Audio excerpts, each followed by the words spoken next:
Okay, so UFC 303 is right around the corner, and we are getting a rematch between two of the most exciting middleweights and two of the most, actually, no, these guys are light heavyweights.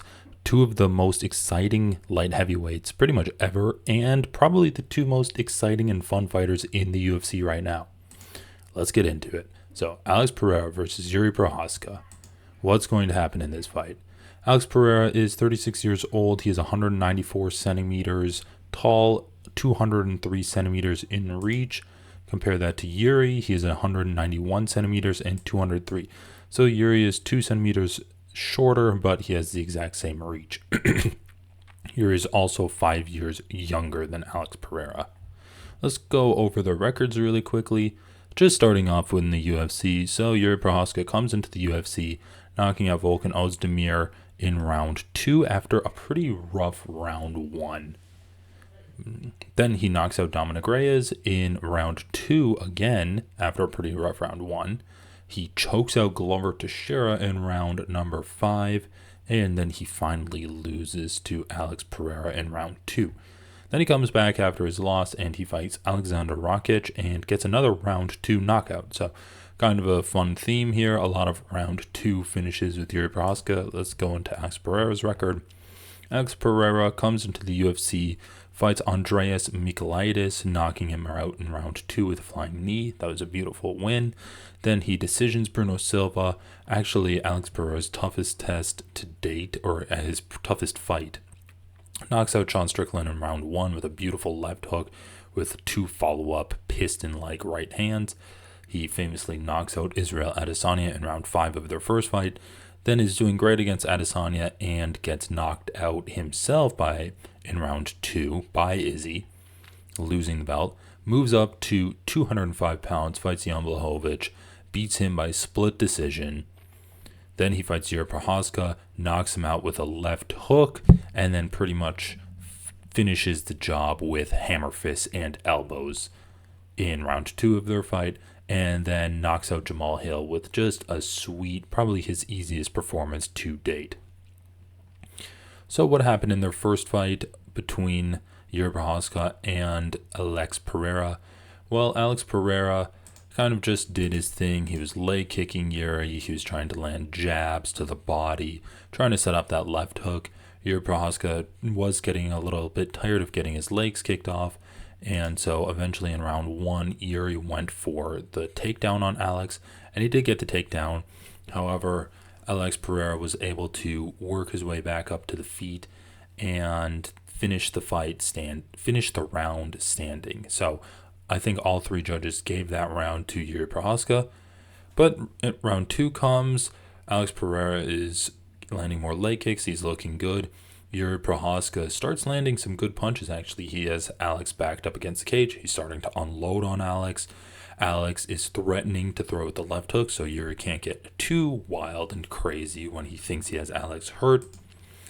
And then the round continues, and eventually Jiri Prochazka does get Alex backed up against the cage, and he goes in a little bit too aggressively, and he does get caught with Alex's legendary left hook. And it's actually a kind of interesting finishing sequence because Alex punches him with the right hook, and that pushes Jiri into the perfect placement for Alex's left hook. So let's just see if we can see this finishing sequence again. Jiri throws a big overhand right. Alex avoids the punch by leaning backwards, and then he throws his right hook, and it catches Jiri right behind the ear, knocking him into the left hand, and then the classic legendary left hook from Alex Pereira hits home, and Jiri is essentially done from there. It's a flash knockout. He gets back up, goes for a double leg on Alex Pereira, and then Pereira hammer fists him and elbows him in the side of the head until he is knocked out. So each of these guys have had a fight since then. Alex Pereira fought Jamal Hill. That was just a picture-perfect Alex Pereira. We didn't really learn too much about his style or his game plan or fighting plan from that fight because we just saw him throw leg kicks, throw body jabs, and then get the left hook knockout, which is just quintessential Alex Pereira. Jiri Prochazka fought Alexander Rakic since then, actually on the same exact card as Pereira versus Jamal Hill. And he actually had a very similar fight to all of his other fighting styles. So I would say that that fight was also quintessential Jiri Prochazka. So everyone kind of knows about Alex Pereira versus Jamal Hill. So I just wanted to dive a bit deeper into Rakic versus Prochazka and see if we learn anything new. So the first thing we see when we're talking about Jiri Prochazka versus Alexander Rakic is just that Jiri Prochazka gets hit with a lot of leg kicks. So Alexander Rakic hits him with a leg kick 10 seconds into the fight. And another one from Rakic. And Rakic has great kicks. I mean, look at his legs. His legs are like whips. But we can really just see that even after coming off of a fight where Jiri Prochazka's legs were brutalized, he comes into this fight and he has no answer for the leg kicks other than hunting for the knockout. So we know that this glaring flaw that Alex Pereira was able to expose in Jiri still hasn't been addressed. And so when we're talking about a rematch, we can assume that this isn't going to be any different in this rematch than it was in the first fight.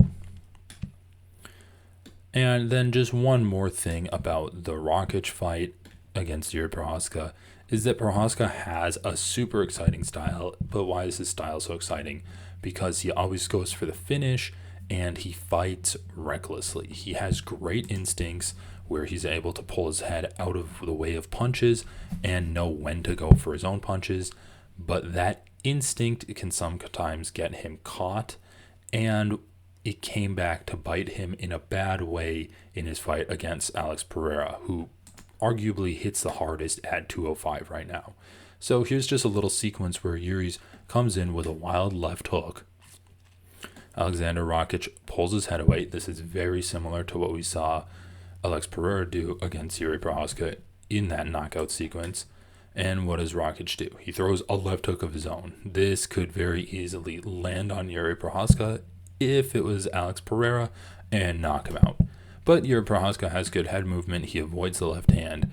He ducks down low, and then you see this super creative back fist from Alexander Rakic, and then he's able to actually turn his shoulders and land a pretty good right hand after that.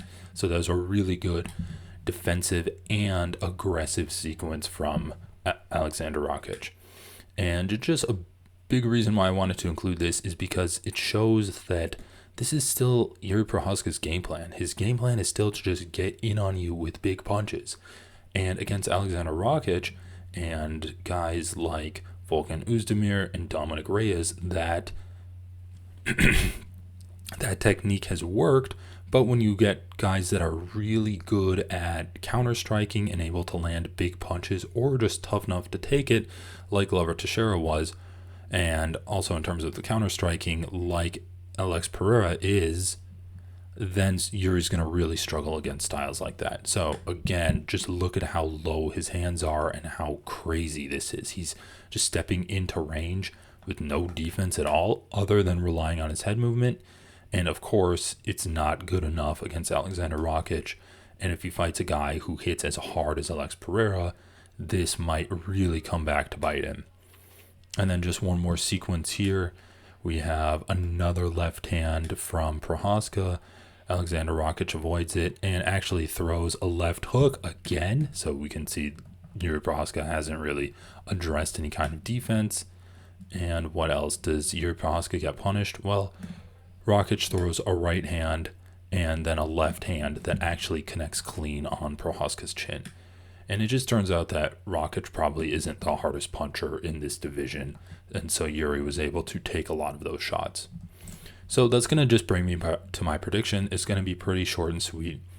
But because I haven't seen any necessary improvements from Jiri Prochazka, I don't see why the fight would go any differently than it did in the first time that these two guys fought. Now, Jiri Prochazka punches hard as hell, so he's always going to be able to land good fight-ending shots. He's always going to be able to land shots that have the potential to finish the fight. But has he made the necessary improvements that makes me confident in saying that this fight is going to be more in his favor than the first fight? No, I don't think so. And I don't remember who was the favorite the first time these two guys fought, but let's take a look at the odds now. I would say that Alex Pereira should be a minus 200 favorite.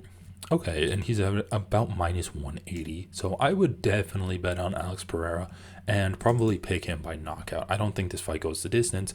I would make my official prediction at a third round knockout. Anyway, guys, let me know what you thought of my prediction. Drop your predictions down below, and this is going to be a great fight. I'll talk to you after it.